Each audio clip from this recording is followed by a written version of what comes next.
In what world is this even possible? I mean, look at this. Or maybe this. What about this? How does that work? You still don't see it? How about now? Does that make any sense? There are many garages in GTA Online that just don't make any sense. Most notably, lots of the 2-car garages and their misleading exterior sizes. This became very apparent to me last weekend when I decided to stream and buy every single garage for the sake of ranking them. After that stream, it was clear that the worst garage in the entire game is likely 1893 Grapeseed Avenue, which has a less than desirable location and a somewhat rough entry. Similar to the apartment ranking video, 140 Zancudo Ave also scored very poorly for basically the same reasons, most notably its location. Now I'd like to take a moment and say that I think we can all agree that most garages located within businesses would easily top this list. So for today, we'll only be ranking standalone garages and garages connected to apartments. However, I will consider the quality of each business's garage in the business ranking video that I plan on doing sometime in the future. Moving on to 2057 Vespucci Boulevard Apartment 1, its garage also struggles due to the quality of its entryway. 232 Paleto Boulevard is a beautiful little house in Paleto Bay, but the garage makes little sense and struggled due to its northern location. Despite the weird spawn angle of your car when leaving this garage, it's not overly bad. However, 1237 Prosperity Street Apartment 21's exterior design could be touched up just a little bit. 1561 Semvita Street Apartment 2 has the same issues, but the largest issue with this garage is its angled and uneven driveway, which could make it challenging for some car collectors to consider this garage. Heading all the way back up to Grapeseed, 1932 Grapeseed Avenue is the garage that also happens to be used in the Doomsday Heist to store the Barrage and Kunjali, which is a bit confusing, but perhaps it's the building beside it that we actually used for that mission. 2143 Los Lagunas Boulevard Apartment 9's garage has an alleyway entrance, which is fairly accessible, but if you're in a hurry, it will take you an extra second to enter. Finally, moving on to our first 6-car garage, we have 12 Sustancia Road. And sure, this house is secluded and on a better side of the city, however its exterior needs updating and the garage itself lost a point or two for some logistical issues in sizing. 112 South Rockford Drive's garage has a very steep entrance, and although it has a decent access point, the top of the garage's door is very short, which also leads to some logistical errors. 1200 Route 68 has the benefit of being right next to the counterfeit cash factory. However, it isn't exactly the best for getting in and out of quickly. And if I recall correctly, the garage isn't accessible during counterfeit cash work, so that doesn't actually help it very much. Just down the road, 197 Route 68 is located right next to a gas station, which is a good added bonus. And although its exterior is old and damaged, it definitely has a unique appeal to it. The Royale Apartment 19 and 1115 Boulevard Del Perro Apartment 18 both have similar issues and almost tied for 56th. However, the latter just barely took 56th place due to its improved access.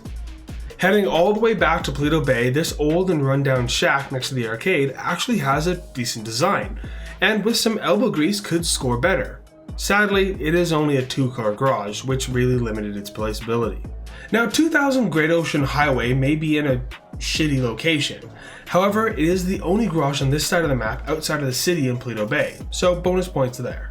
1920 Senora Way is the exact same situation, just on the eastern side of the map, but with its long dirt driveway, it failed to crack the top 50. Now, I'm sorry to do this again, Matto, but your garage at 69 Cougar Avenue, Apartment 19, just ain't great. Maybe it's the only garage that allows emotional support cats? 604 Los Lagunas Boulevard Apartment 4 is just another bog standard apartment with a garage, but the access point being on the other end of the block from the apartment hurt itself here and in the apartment ranking.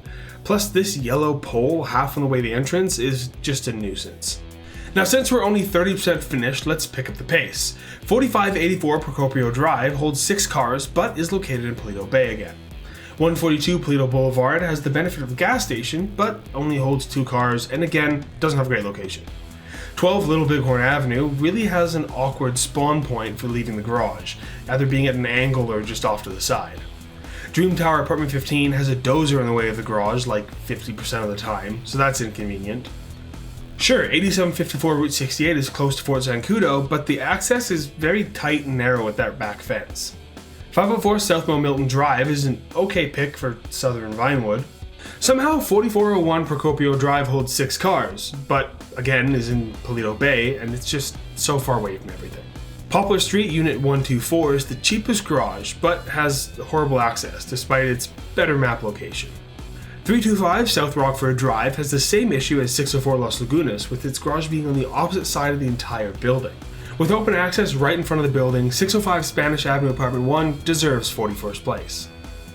184 Milton Road Apartment 13's garage has a good location, but the garage itself is actually located further back, meaning Rockstar could have made it a lot more accessible, but chose not to.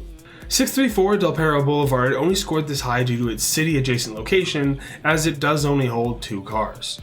1162 Power Street Apartment 3's garage is just a better version of 1561 San Vita Street's garage.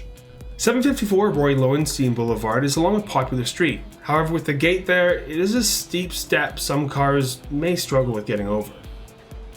Olympic Freeway Unit 1 is an interesting one because despite it holding 6 cars and having a great location on the map, its accessibility is one of the worst, with the longest convoluted path for proper entry and exit to this garage.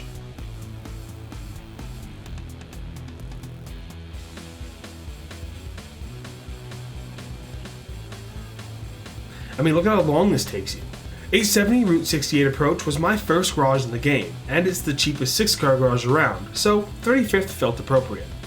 Garage Innocence Boulevard, and yes, that's actually what it's called, is located at another gas station within the city, and despite likely being large enough to be a 6-car garage, it only has 2 slots. 432 Davis Avenue has a great location, however, the building itself is not exactly appealing. But it is located next to an off-brand shoe store. The best 2-car garage is 897 Mirror Park Boulevard, which is connected to the downtown cab company. It makes for a great place to store your taxis. However, I'd like to store all of my taxis there, and there's 4 of them in the game. So, could we make this a 6-car garage? 4531 Dry Dock Street has a tree blocking its entrance, while the identical building just west is much more open. If only we could buy that one instead, it would have scored better. The only garage that you can also park your boats near as well is 115 Bay City Avenue Apartment 45's garage, which is the most waterfront property we have. Heading back to Roy Lowenstein Boulevard, 552 is a great location and in decent shape, though the entrance is a tad more complex than it has to be. Finally, moving up to the high-end garages, 2117 Milton Road has the ability to store 10 vehicles, despite its misleading size from the exterior. 2862 Hillcrest Avenue is another stilt house, but has a much more desirable exterior. However, it struggles in the accessibility matter, since getting to any major roads might take a little longer. Heading south to another 6-car garage, Poplar Street Unit 14 shows good potential with a nice design and a great location in La Mesa, but could have some minor improvements. Heading back to Hillcrest Avenue, we have garage 2868. Having the same accessibility to main roads as 2862, it also struggles to score very high. Right between the two, at 2866, we basically have the exact same situation once again. Over on Conquer Avenue, we actually have 2 garages, and given this area of Vinewood Hills and its quick access to the highway and city, they scored quite well, with 2045 getting a slightly worse score than 2044 due to it having a better exterior.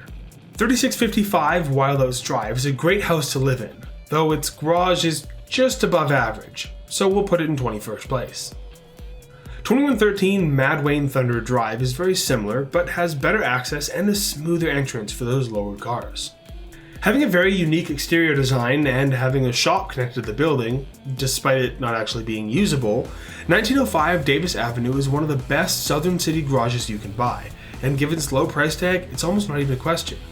It's also super easy to dip into if you're being chased by a griefer. 3677 Whiskey Mountain Drive isn't anything too unique, though it also doesn't have many downsides, so it settles in nicely at 18th. 2874 Hillcrest Avenue is our last garage available on this street, and unlike the other 3, it isn't located on a blind corner, making the actual accessibility of the garage itself a hell of a lot safer.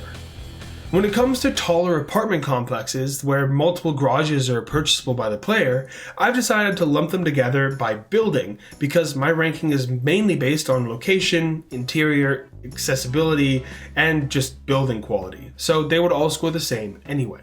That being said, Del Perro Heights might be the worst major apartment complex to own a garage at, and this is mostly due to its backdoor entrance and its overall cost. The best 6-car garage in the entire game has a lot of support from the community, and it's 4 Hangman Avenue, which also scored very well in my apartment ranking video. This is still the closest thing to a mansion that we can own, and I wish the garage here was a 10-car one, but sadly, it only holds 6. 1623 South Shambles Street is another garage that's out of the way and could use some touching up, but it does have a decent location and only costs $105,000.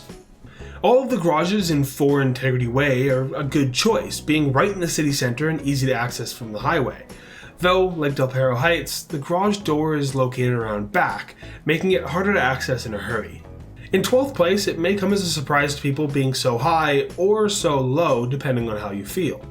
Being the largest garage in the entire game and holding a total of 100 vehicles, the Vinewood Club Garage is only available to next-gen console users and those who have a paid monthly subscription to GTA+, meaning that despite its large size and competitive location, it lost a lot of points due to being locked behind numerous paywalls and console walls, even if it is free after that point. Speaking of being free, 1337 Exceptionalist Way is also free and offers a decent location for new players to start storing their cars, though the path required to leave this property without damaging your car is a little bit convoluted. Tinsel Towers was my first major apartment in GTA 5, and its garage was nice, and I believe it's deserving of 10th place.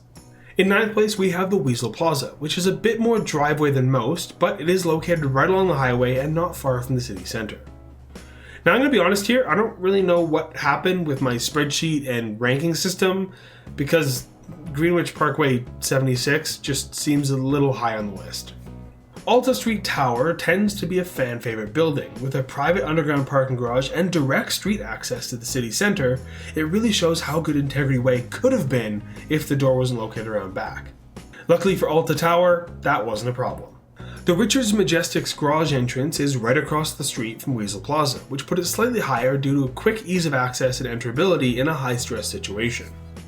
Poplar Street Unit 2 is located along one of the most lucrative streets in the game, and right across from a few other businesses and not far from LSC, making it ideal for up to 10 of your personal vehicles, especially for only $142,000. Now, Eclipse Towers is a great apartment for the most part. However, its garages aren't quite as good. Being above average in every category, it obviously deserves a high placement on the list. However, it's just not good enough to get on the podium. 120 Marietta Heights may be the most expensive standalone garage at $150,000, but since it's located right between Poplar Street and the freeway, it really did deserve 3rd place, also having the added benefit of easy access and close proximity to LSC. 331 Supply Street is located right in the heart of La Mesa's illicit crime ring with an arcade, auto shop, garment factory, and numerous warehouses nearby. This garage also has extremely simple accessibility during a chase, being right along a major road, making it an absolutely amazing choice for the low price of only $135,000 and having space for 10 vehicles. Which brings us to the best garage in the entire game.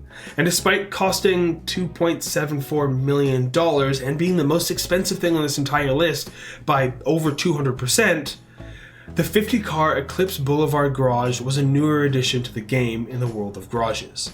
Having immediate access to the main road and the choice to customize the interior design and color scheme, this garage is likely the best bang for your buck, despite its high price tag, making it the best garage in the game, excluding business-related garages. And if you want to see how those business-related garages might sway the business ranking video, consider subscribing because that video will be coming later this year.